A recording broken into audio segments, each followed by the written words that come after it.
Welcome to Live Life on Purpose with Jose and Jeff Feliciano from Feliciano Financial Group. In this podcast, brothers and certified financial planner professionals, Jose and Jeff, explain that money is just a tool to achieve the things you want in life, a tool to make the decision to live life on purpose. They draw from years of experience to demonstrate that when your money aligns with your goals, you can live a purposeful life. Because when your vision is clear, your decision is easy. Hello and welcome to Live Life on Purpose with Jose and Jeff Feliciano. Today, I'm super excited. We actually have something that's near and dear to my heart. The guys have a resource for every listener, and we're going to give you information on what we're going to start with information. So if you're listening to this podcast, you can download it and follow along if you'd like to. So I'll ask the guys in just a minute where you can find it. But this podcast is about 10 tips to help empower women investors. And as a father and a grandfather, I have a granddaughter and a daughter. This is so important. And there's some reasons for that, right? The guys are introducing this topic because of the fact that every woman needs to have her own financial plan. And I firmly believe that. I know these guys believe it, or they wouldn't have written it down. And there's a few different reasons. Women still earn less than men. There's a lot of reasons. We're not going to get into the politics of it today, but that's just a fact. Look at the data. That's how it works. We also know that women live longer, right? I don't know if it's just because the guys just quit or the women are stronger than we are. I can admit that. My wife is going to live way longer than I am. She's probably going to kill me, but at the end of this podcast, we'll see. So that leads to women being single later in life a lot of times, and they shouldn't have to depend on men, right? If they've been in a relationship, there's planning that can be done that can help them with their own finances, with the finances that they earn as a household. The guys are going to be talking about today. I'm really excited about that. And women are busier than men a lot of times. They're time starved in a lot of ways. There's many reasons for that too. Guys, why did you want to do this podcast besides get me excited about it? This is one of those that's pretty exciting. We did a seminar series on this a few years ago, and we got a great response. And I just think it's a big topic. Financial independence is usually the number one concern for women. And if you think about the older generation, the baby boom generation before that, it was pretty common for men to predominantly take care of all the finances. Absolutely. But I think in today's age, and with mortality rates and women living longer than men, and it's important that we have more of a unified front, that both the man and the woman really take charge, really look at where they are, understand where they are, understand what, how money works, the decisions we make with money, and just be better prepared for the what ifs of the world. I mean, I think that if anything 2020 taught you was anything can happen. And we've seen too many situations to where something happens to the man, he takes care of all the finances, and then next thing you know it, the woman's staring in the twilight zone and just totally lost in what to do, where things are, what things and how they work. That it's just a very important topic. It's funny that you say that because I know that a lot of the families that I grew up around, my family included, my parents, it's the same in my household. The predominant person that took care of the regular bills and checkbook was the wife. But all the investing and all the investments were done primarily by the men, because for the longest time, men have been the main wage earner. Women, many times taking time off of work to raise children, which is a beautiful thing. But that makes it tough if they're not part of that investment conversation, especially later in life when the investing is the biggest part, because that's where the paycheck's coming from, right? Yeah, and I just want to emphasize on two areas. Number one is that women are living longer. So by the time you're age 65, us men, the mortality age is going to be around 83, 84 years old, with a woman to be 88, 89. So they're definitely living longer. The second thing I just want to touch on is that when you said women are time starved, I mean, that's so true. I mean, they're working, their wives, their mothers, their daughters. They take care of the aging parents and responsibilities of kids or disabled family members. I mean, there's a lot on their plate, and it's amazing. I'm always fascinated.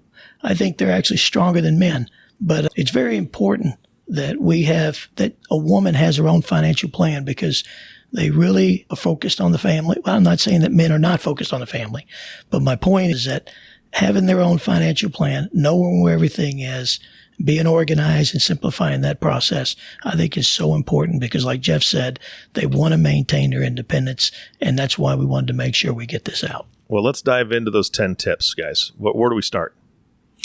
Okay, so number one, it's okay to keep money in separate names. And when I say that, there's different pots of money intended for different things. And it's okay that sometimes in the event that it is kept a little separate. I think one thing that we see more often than not is credit, because the credit cards and loans and things like that is predominantly in the husband's names, that if something happens to the husband, then the wife never established credit. So her ability to borrow money or purchase a future house, those things become important, that having pots of money in each other's names and credit is just a very important piece to pay attention to. All right. What's number 2? I would say confronting your fears. I mean, are you controlling your money, or is the money controlling you? Sometimes we're not asking the questions we want to ask. And I think creating an environment to where I always like to and one of my expectations from people is to tell me what they're thinking, because I can't read anybody's mind. And I think that having a relationship where you can really tell how you feel and tell what you're thinking and get that on the table and have that included in the game plan is so important. So I would say confront fears if there is any. And then, of course, share the decisions. I mean, sharing your decisions with someone else. I've been involved. My parents are deaf mutes. I've been involved in their lives speaking for them, and it helped me grow fast and learning about how money works. But I would say sharing the decisions would be number 3. Okay, so those two really go together, and it sounds to me that's all about communication, right? And I think every husband and wife team or married couple, communication's a very good thing to work on all the time. I know it is in my relationships, or my relationship. I don't want to say relationships because I'm only married to one woman. I can get in trouble on this podcast, guys. You got to bail me out. But so communication, that seems to be the theme of number 2 and number 3. What would number 4 be? And if you don't mind, I want to add just something Sure. on number 3. What I love about looking at the big picture and pulling what's in out, meaning I think as a coach, you pull what's in out. And sometimes when we have this dialogue about what you really want out of life, sometimes we have the husband and wife look at each other and say, I didn't know you wanted that. Mm-hmm. So it's really a fun process of really creating a safe place where people can really tell you how they really feel and where they want to go. And I've seen behaviors change when they realize that the actions that they're taking today is going to affect what's important to them tomorrow.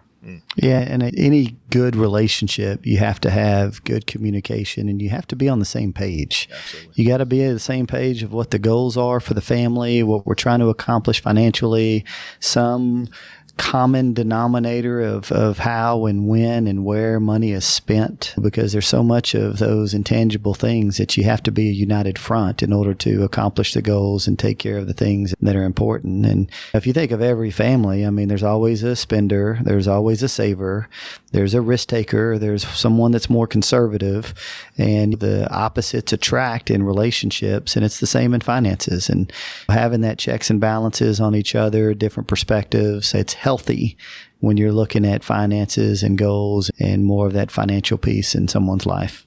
Yeah, absolutely. All right, number 4.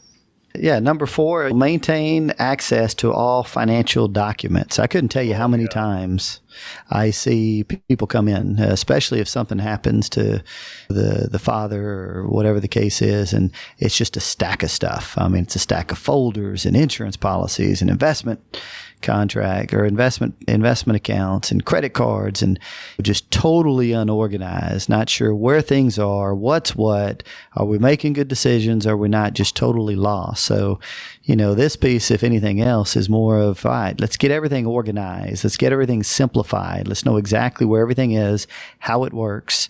If something happens to me, who's the beneficiaries, where does it go, does it have to go through probate, can it avoid probate?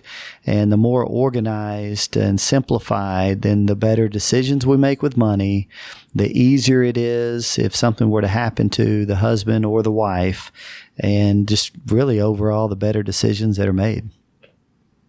Yeah, and, just to add to that, we're talking about tax returns, insurance policies, brokerage statements, retirement plan statements, just in those documents, in the power of attorney for healthcare and finance and a living will, just getting all those things organized and making sure that, I don't know, there's something about a peace of mind, knowing where everything's at, but not just to each other, but also the next generation.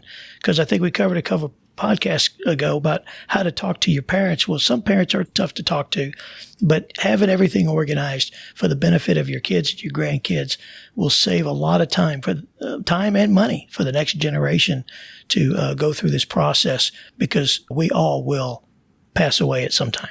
Yeah, absolutely. It's kind of written in stone. Literally, it'll be written in stone eventually that we've passed away. That's a great point. You hit home with me, guys, and so I'm going to actually throw down a gauntlet to you. I was just going through this huge box of paperwork, and this is probably exactly the box you're alluding to, Jeff, where the people are bringing in. And I had a sales contract, all sorts of paperwork. It was probably a good 1/4 inch thick from a car I bought in 2003, and it was a used car. So there's all sorts of I didn't need any of that stuff. I mean, it's been almost 20 years for crying out loud, but I throw that stuff in a box. So I'm going to ask you, would you be open to having the audience members, if they're listening to this going, man, I got a big junk box full of paperwork too. I don't know what I'm supposed to keep. I don't know what I'm supposed to shred. I don't know what I should have on hand, how it should be organized. If they reach out to you, will you help them with that? Yeah, no doubt. It's funny. We have clients that when we do get together, whether it's quarterly or semi-annual, they bring in a big folder. And a lot of times it's just, hey, what's important? What's relevant? What's important? What's relevant? What do we need to document? What do we need to update? And then going through a purging process is very, very important. All right. And, I would have to add one extra thing is I had to say what I'm proud of. I mean, we have a vault that's easy to use, and people have access to right there on their phone, or they can do it on their computer at home, but they have access to all their documents, their wills, their living wills, and everything is really organized. And even if you're going overseas and you need a passport scanned and you happen to lose your passport, you have access to this vault, and it really organizes all your tax returns, your titles, your insurance policies, your auto, and it really, when you're in control and you got everything organized, you can be more proactive, and There's a peace of mind there, and I think that's so important. Yeah, absolutely. Okay, I didn't mean to derail the podcast there, guys, but listeners, now at the end of the podcast, we're going to give you some contact information for these guys. If you've got that big pile of papers like I did, call them up. They'll help you get organized and then take advantage of that technology, the vault. That's fantastic. All right, let's get back on track here. What's number 5 on your list here? Yeah, so number 5, pay yourself first. If you got an IRA, put money into it. If you got a 401k at work, put money into it. We find all too often, I mean, life is busy, life is expensive, and it's tough to save money. And I think we all fall into the trap at times of we want to save money, but we typically make our income, take care of all of our bills, and then we try to save what's left. And I don't care if you make $50,000 or $300,000. At the end of the day, it always seems that there's no money left. Yep. So if you can treat yourself as a bill and just adopt a philosophy of paying yourself first, then we're typically more consistent in saving money and investing for the future. As well as if you leave your job, look at the 401k, roll it to your own individual retirement account so you can maintain control. But it's important to really just stay on top of these things and pay yourself on a regular basis and make sure that you're saving for the things that are important to you in the future. Fantastic. All right, we're up to number 6. Number 6, we would say when you choose a financial advisor, or you could say choose a financial advisor wisely, I think that people should interview 2 or 3 people and ask the tough questions. And I think the worst thing that can happen is you learn. And really, just don't be shy about asking the hard questions. Interview different people. Everybody in the marketplace calls themselves a financial advisor, whether you're an insurance agent, a stockbroker, a banker, an accountant. What services do you provide? And I think leaning towards a holistic approach, people understanding taxes, estate planning, insurance planning, retirement planning, the big picture is the way to go. But I think interviewing people, knowing kind of what to do, and your sixth sense. Women really have a strong sixth sense about people, and they'll know who to go with based on understanding their situation. And for those that are listening to this, if you look back and scroll through some of the previous podcasts, we did dedicate a whole show in questions to ask when considering working with a financial advisor. We've got a piece of that on the website, but it's a very important piece, very important questions to ask, things to look for, mistakes people make. So go back through that last podcast, the one that we did, find that one, listen to it, and you can always get that piece off the website to help guide discussions when you do interview a potential financial advisor, or really even the one that you currently work with. It's an important piece to help guide some of those questions and discussion. Yeah, that was a fantastic podcast. And I remember one of the things that you guys brought up or we spoke about was Broker Check, right? So that's a resource online that it's actually through FINRA. And if you're listening to this and you're considering advisors, you can go to Broker Check and research that advisor, put their information in there and find out, are they on the up and up? Do they have any issues? It'll give you a bit of a report on them. So it's kind of like a background check for the broker. So yeah, please do that. I remember that from that podcast. That was a great tip. All right, that takes us to number 7, gentlemen. Yeah, number 7, put your plan in writing. It's important to have some kind of a formal written financial plan that's focused on now and the future. What it does is it just provides more of a framework. You're able to define your goals, shape decisions, and it takes a lot of the emotions out of investment decisions that we make. The fear, the greed. When we have events like we did this last year or many other times, it keeps that long-term perspective in front of us. The decisions that we make today isn't just about today. It's about the future that we want to have. And sometimes when we don't have those things, we tend to make too many knee-jerk reactions. And usually it's the wrong decisions at the wrong times because it's based off of fear or greed or something short-term and not necessarily what we're in it for the long run. Got it. Yeah, that makes perfect sense. Again, things that get written down, more often they get done, right? So that's a great tip. All right, number 8. Number 8, to me, of course, having a backup plan is so crucial because you're going to have marriages, you're going to have divorces, you're going to have widowhood. That could possibly happen. But the bottom line is these events could derail your goals. Having a financial plan to address those unexpected moves so that way you're not paralyzed because no action is action. And sometimes people have a life event and they just don't know which way to go. And one thing about women that I have found is they don't want to be a burden on their kids. They want to maintain their independence, which is very important to them. And like Jeff said, you plan now and for later because you're in the best health of your life. You don't even know if you're going to be here later. So there is a balance of doing both. And I think having a backup plan is so important. Yeah, absolutely. We're really getting close to the end, guys. We're on number 9. What is that? Number 9, understand what you own. Even though some folks work with financial advisors, you need to know and make sense of what you're doing.